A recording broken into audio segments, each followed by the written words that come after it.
Hello everybody, this is Yoko Anime Reactions, and I told you guys I had this one. And this is going to be a lot better as the actual light novel, because this probably skipped, or the anime probably skipped a bunch of stuff in this one, to be completely honest, because I don't even know if he actually meets the cat girl in this book. Because I haven't finished reading it myself, but yeah, that remains to be seen.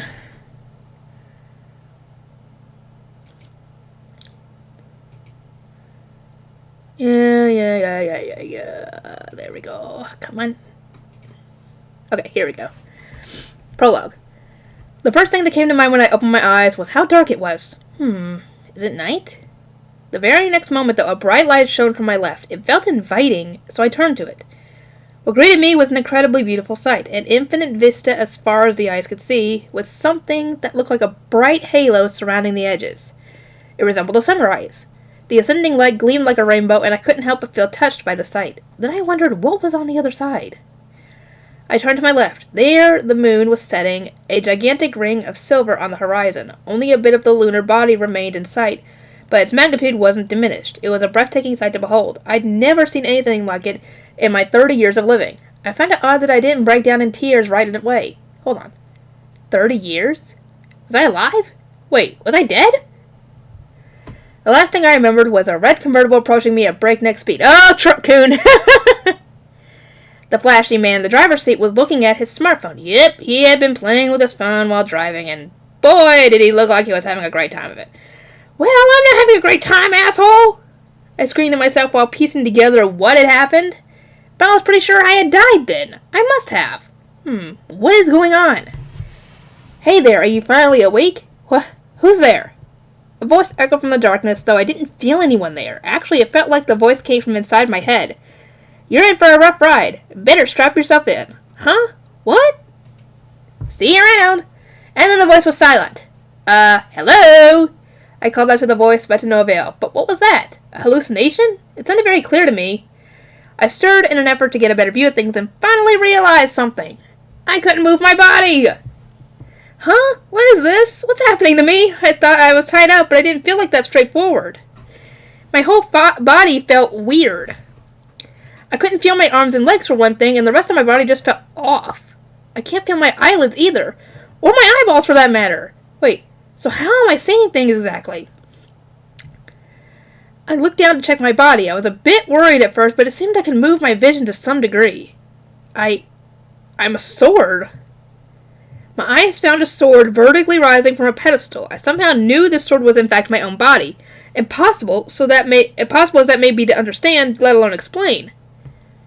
But I understood beyond the shadow of a doubt that the sword was me and I was the sword. My eye, or what was functionally an eye, was located at the hilt, somewhere between the guard and the blade. How could I see despite having a sword for a body? How mysterious. I died and was reincarnated as a sword? What absurd light novel was this? I agree, what absurd light novel is this? I'd pinch my cheek to make sure this wasn't a dream, but I lacked the ability to do so. I think I have something like skin? I could tell part of my blade was stuck into the pedestal beneath me. I didn't exactly have skin, but I could feel my blade buried in the pedestal. Is this really another world?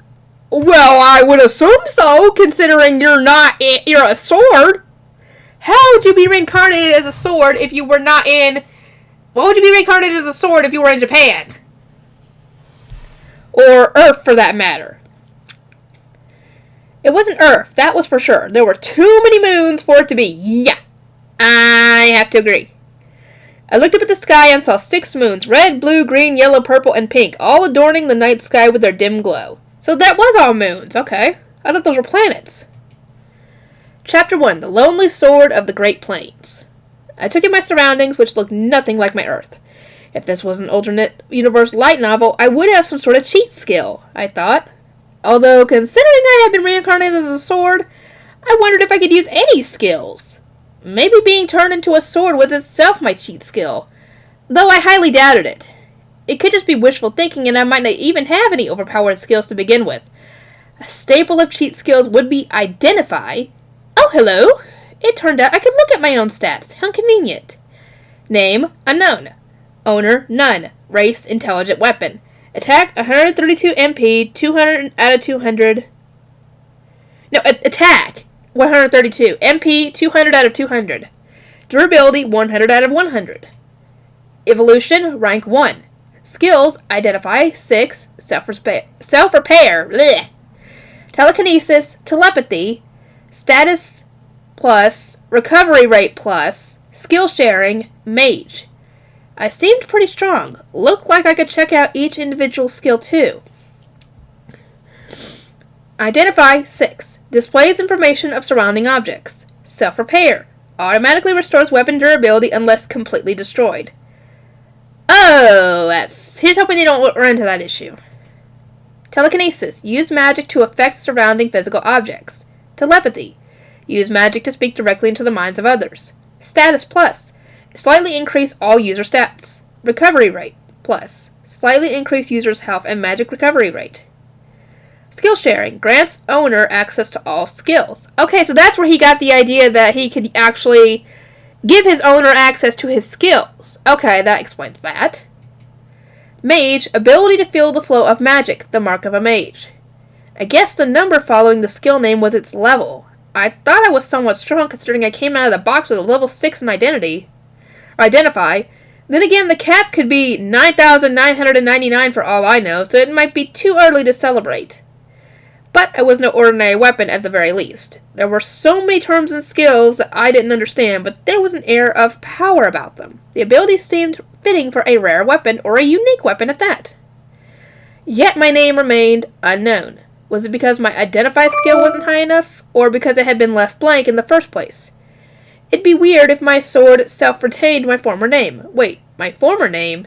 What was it again? Huh. I couldn't remember for the life of me. Weird. I really can't remember, despite having retained full memory of everything else. Hang on. 30 years old, male, office worker, lived alone, hobbies, anime, manga, VR, MMO, novels of the light variety. Me too. People told me I had a positive outlook on life, liked curry, didn't have any foods I particularly disliked, no girlfriend, I had never been in a relationship, now that I thought about it. Well, that's kind of sad. That said, the rest of my memories remained intact, so I was sure my name would come back to me eventually. I did reincarnate into a sword after all, so I was bound to have some discrepancy in my memory here and there. There was nothing I could do about my memories at the moment, so I decided to leave it alone for now. Moving on to my appearance. The blade, forged from an unknown metal, glowed white with 3 blue lines running down it. I may be flattering myself, but the blade did look beautiful. I seemed to have forged into the form of a longsword. My sword guard was of a subdued golden color, and a carving of a gallant wolf decorated it along with blue twine.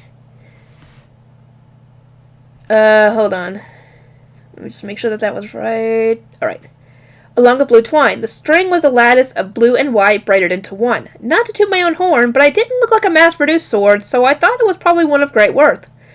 Though I couldn't tell how strong I was, going by my attack value of 132. There was the possibility I was a little more than a heavily decorated ornamental sword. But the odds of that being true were low since I came equipped with skills. It'd be awful if I did happen to be true, though. I might as well toss myself into a furnace and kill myself at that point. That's dark. Well, then again, this is supposed to be a dark one. But it was still a beautiful-looking sword. In an RPG, this would be the sword that made its appearance well into the game, so as mysterious as it was elegant. Doesn't change the fact that I'm a sword, though, I sighed to myself. I wouldn't have called myself handsome in my previous life. That being said, I wasn't butt ugly either. I was just your average run-of-the-mill nerd. I guess this was why I had no particular longing for my old body. I had no objections to being born into a different one. In fact, I would have requested it if I had the option to. A sword, though? Really? I couldn't eat, couldn't play video games, and man, there went my chances of graduating from virginity. I feel so bad for the guy. Then again, this meant I was going to be a wizard for sure. This was the cross I had to bear the rest of my life. I paused. This was depressing. If I had hands and feet, I would have prostrated myself right then and right here and now. Wait, was that what that mage skill meant? It was the only skill that seemed different from the rest. Damn it, this was no laughing matter. I didn't know how long I had sulked. It could have been 5 minutes, it could have been an hour. The more I sank into my dumbfounded silence, the more stupid I felt for being upset. Well, I'm a sword now, no use worrying about that kind of stuff. I couldn't run from reality if I tried. Yeah, definitely.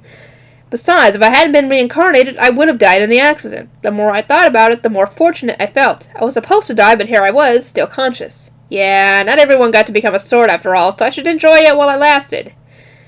Then again, most people who get reincarnated into an actual living being. Like a human, or even a slime or something. When I put... Sorry. When I put it that way, it wasn't so bad. This was my unexpected second lease on life. I may as well aim to live the best possible sword life I could. Considering the best life is a sword, anyway. What constitutes the best of the sword life, though? Well, I needed somebody to wield me, that was for sure. Maybe a hero. But being the sort of a hero wasn't without its difficulties. I would have to fight a demon lord, and I might break in the process, which would mean a legendary blacksmith, a dwarf, would have to fix me. And a hero usually meant someone with a passionate sense of dumb justice and a trim but muscular frame, probably good looking. Basically, someone who was the complete opposite of me. Honestly, I didn't think we could get along if we tried. If it came down to it, I'd much rather have a girl wield me. It'd be best if she was cute, but I'd be able to live with her if she wasn't completely ugly. That's mean. That was already worlds better than being paired with a meathead hero. It'd also be great if she had an amazing sword arm. She'd become a legendary hero, wielding me to mow down her enemies. I'd go down in history as her beloved sword, and they'd tell of our great exploits in every textbook in the land. I mean, if I was going to dream, I may as well dream big. But first I needed to figure out a way to leave these plans. I couldn't hear the mysterious voice anymore, so I needed to think this through. I began by taking stock of my surroundings. It seemed I was standing in the middle of some ancient ruins. There was no roof over my head, and the pedestal I was stuck in was placed in the middle of the ruins as if I were a prize. Surrounding the pedestal were small shrines which made it seem like an object of worship. The place was covered in moss and looked neglected. Why, there was even a tree sprouting through a crack in the roof of one of the small shrines. It underscored the passage of time and how no man had walked through these fields in ages.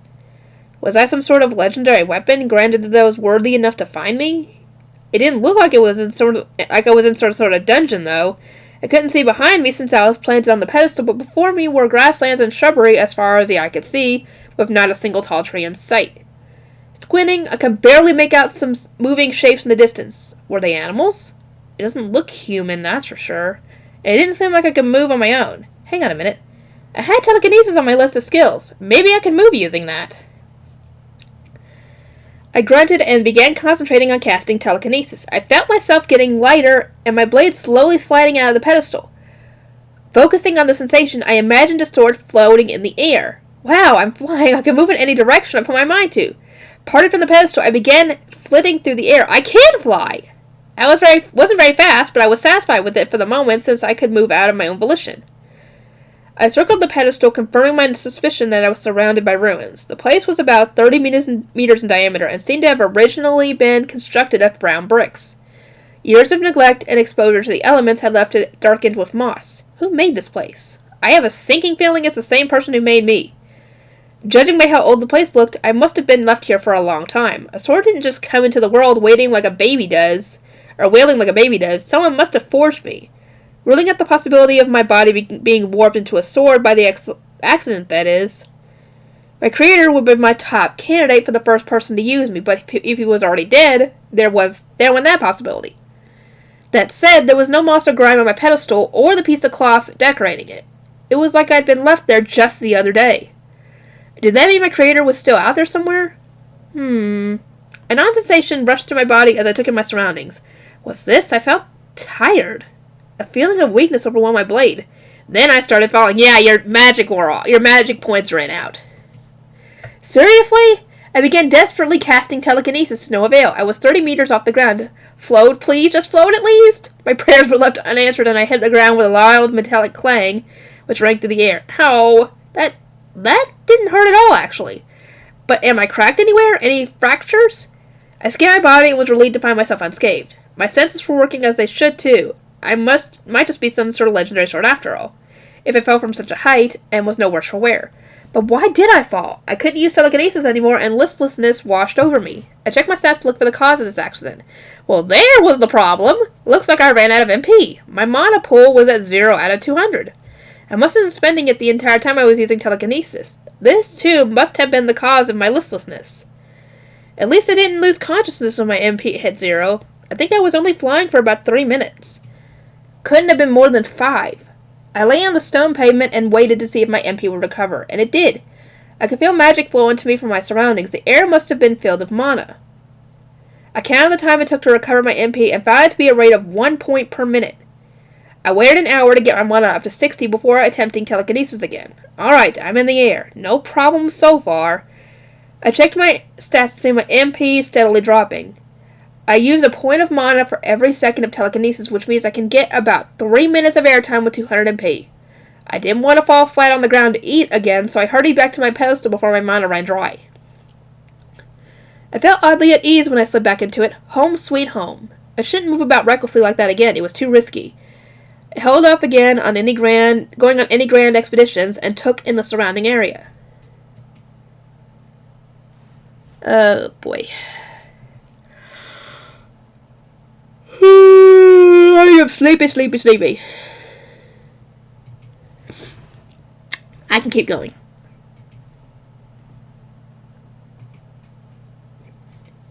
I spotted many animals in the grasslands. It looked like a savanna from my Earth. There were mammals, insects, and oddly shaped creatures which were probably unique to this world. One thing for sure was that things were much bigger here than they were back home. For example, the ant-like shadow I saw first was the size of a large dog. The things that looked like cows and bats were all gigantic in size. Nothing like the ones back home. I was only eyeballing, but they had to be 10 meters tall, at least. That was bigger than an elephant now that I thought about it. I guess you could call them monsters, which made me wonder, with these huge monsters walking around, I don't suppose I'm bound to see any people running around these parts. At least I didn't see any humanoid shapes. Excuse me. Reincarnation log, day 3. I heard something coming from behind me. Footsteps, multiple pairs of them. I'm not even going to try and say something. Were they talking to each other? I wasn't sure if they were speaking a type of language, but it seemed like they were communicating with each other. They could be wolves, judging by the sounds of their voices. They were coming closer, and I could feel them right behind me. Come closer so I can see what you are. Rustling. Come on. More rustling. Just a few more steps. More rustling, which then stopped. Damn it, they stopped right behind me. What were they saying? I thought one of them was asking for advice from the others, but then something grabbed me. I felt fingers wrap around my hilt, and as hard and callous as they were, the hand they belonged to felt human. I guess they were trying to pull me out of my pedestal, yet I felt an odd revulsion to whoever it was that was trying to take me. I didn't even know what he looked like, so the best I could do was give him a fair shot, but still. I used telekinesis to resist their advances and hold my ground. My resistance must have awakened their greed, because my mysterious visitor was now putting his back into yanking me out. Well, too bad. I rooted myself even harder. I wasn't going to let this thing pull me out of my home. The others were getting riled up as they were cheering their friend on. They were dancing around me now, ready to take on the challenge of pulling the sword from the pedestal. And that was when I saw what they were. Seriously? He had green skin with a face that looked more brutal than a gorilla's, and a pair of short horns coming out of his head. He wore a fur pelt and had a club in his hands. Goblins? They were goblins beyond any shadow of doubt. Excuse me, but I didn't want to be used by a couple of goblins. If I ended up as a magic sword wielded by goblins, that'd be the end of me. If I had to settle for them, they'd at least have a goblin king wield me, and not these mooks. I continued resisting with telekinesis and used Identify on the two goblins who were in my line of sight. Name, Goblin, Race, Demon, Level 1, HP 17, Magic 6, Strength 8, Agility 12. Skills, Club Mastery 1, Dig 2. Name, Goblin, Race, Demon, Level 5. This one's stronger. HP 19, Magic 4, but less magic. Strength 8, Agility 10, but less agility. Skill, Sword Mastery 1, Vigilance 1, Poison Resistance 1. I see, there were small differences even among members of the same race. I figured that'd be the case since they had different weapons between them, so they probably specialized in different things. The one trying to pull me out had finally tired and moved around to my front. I wasted no time in using Identify on him, too. Name, Goblin Leader. Race, Demon, Level 2. HP 24, Magic 11, Strength 11, Agility 13. Skills, Sword Mastery 1, Survivalist 1, Disassembly 2, Command 1. and here was their leader. Was his level lower than the rest because he had just evolved? Well, he was stronger than the other two by about an inch. What do I do now? They didn't look like they had any intention of leaving anytime soon. The leader began smacking me, seeing that he wasn't going to pull me out by conventional means. When I still refused to budge, he gave up and let the goblin have a go. The next goblin, who had been in my blind spot until just now, grabbed my hilt, grunted, then heaved with all his might. In turn, I resisted with all my might. Upon seeing that brute force wasn't going to be enough to claim his prize, the goblin leader took his flunky's club and began trying to smash my pedestal. The logic was sound. He would destroy my pedestal, then claim me in the aftermath. However, all his bludgeoning barely left a dent in the pedestal. His face reddened in frustration, and now I wasn't sure whether he was hammering my pedestal to claim me or simply vent. Probably both. They were goblins after all. They really are as dumb as they say. The lead goblin struggled for a while before finally kicking the pedestal in frustration. Unfortunately, the pedestal proved to be much harder than he expected. He gripped his toes and began jumping up and down in pain, looking very comical as he did so. Good job, idiot. The angry leader threw his club at the goblin who was in my blind spot. Come on, don't take it out on your friends now. Just when I thought he was done, the green bastard turned around and hocked a loogie at me. Ew! I could feel a disgusting liquid trickling down my blade. Ew, gross, it's sticking to me. But worse than that was the humiliation. Alright, you want a war? I'll give you a war. I was oddly ashamed to get in a fight. I started with the one who was right in front of me. The goblin swordsman went up following his leader's failed attempt at pulling me out. I calculated the exact moment he would begin heaving and stopped my telekinesis. Then he pulled me out that very instant. It was very easy for a goblin to pull me out now that I had finally stopped resisting. The sheer force the goblin put into the effort worked against him as he lost his balance and fell right on his ass. Ha! I got you now! I used telekinesis to adjust the business end of my blade and cut right through the defenseless goblin's throat in one swing that looked more like an accident than an assault. Surprisingly enough, my first kill didn't disturb me. Instead, it excited me. In fact, I thought it was the obvious thing to do to a goblin who was right in front of me. Oh no, was I a cursed sword that hungered for blood and thirsted for souls? I don't think so. I think I would have mentioned it in your skills. Well, too late to stop now. I may as well finish the job. The remaining goblins scurried to the side of their fallen comrade, unable to grasp what had happened. I slammed my body against the strongest goblin of the group. Seeing that I was a sword, my body slam was roughly equivalent to a stab. The goblin leader barely had any time to react to my charge. After all, how could he expect a sword to move on its own? And my blade pierced his belly, going straight through his back. All he did was look down at me in confusion before falling to the ground. 2 left.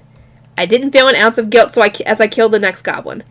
Even as I cut him open, I didn't feel the least bit disgusted. Maybe it was because I had the body of a sword now, but I didn't feel any aversion to slashing through my enemies. In its place was an odd sense of fulfillment. I was doing my job as a sword after all. That must have satisfied me. I chased after the one who was trying to run away, and he too went down in one swing. Only one remained now, and he was quaking in his boots. I took care of him in no time. Name Goblin. Race Demon. Level 2, HP 12, Magic 9, Strength 7, Agility 10.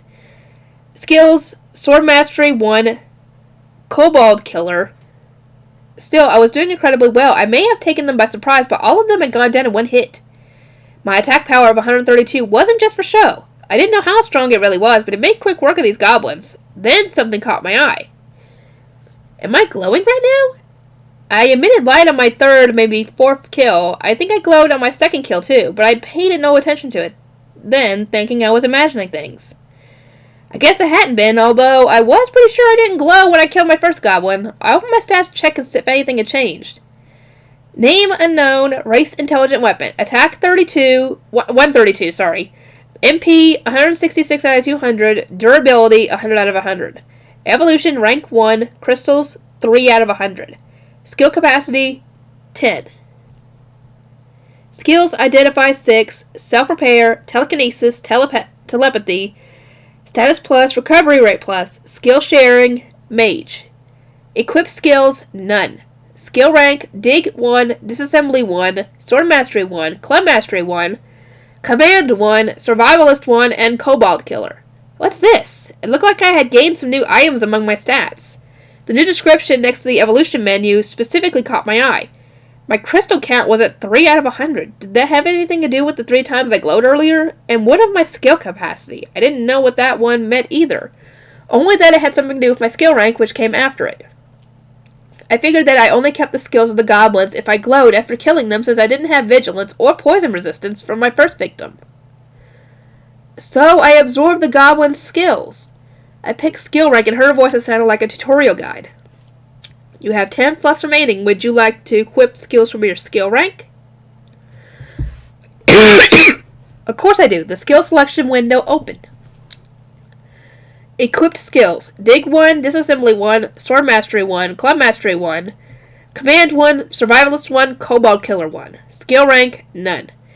Did that do it? I couldn't tell. I especially couldn't tell why I glowed sometimes and not others. Why didn't I glow after my first kill?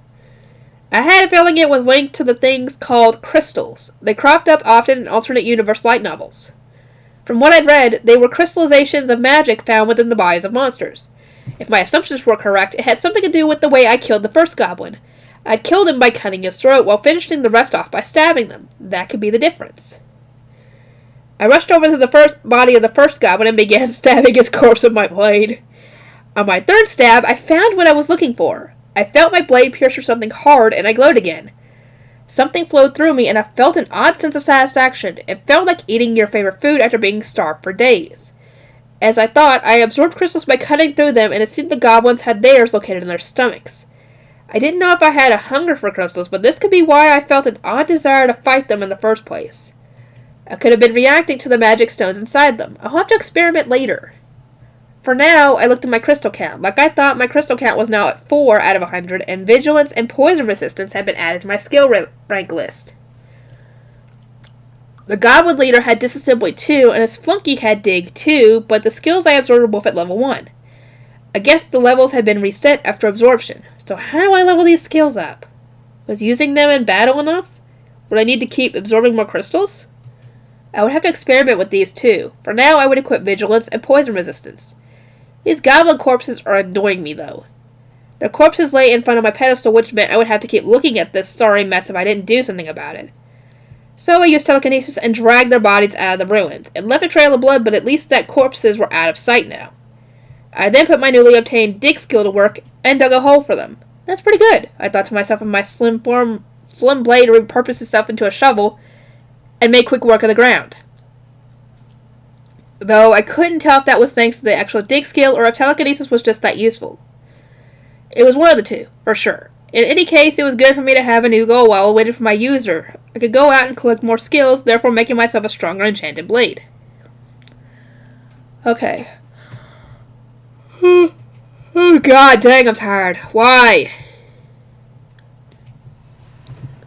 Okay, I think I'm going to end this part up here. If you guys are wanting to know about this light novel, be sure to like the video if you're wanting, me to do more of this. And I'll see you guys next time.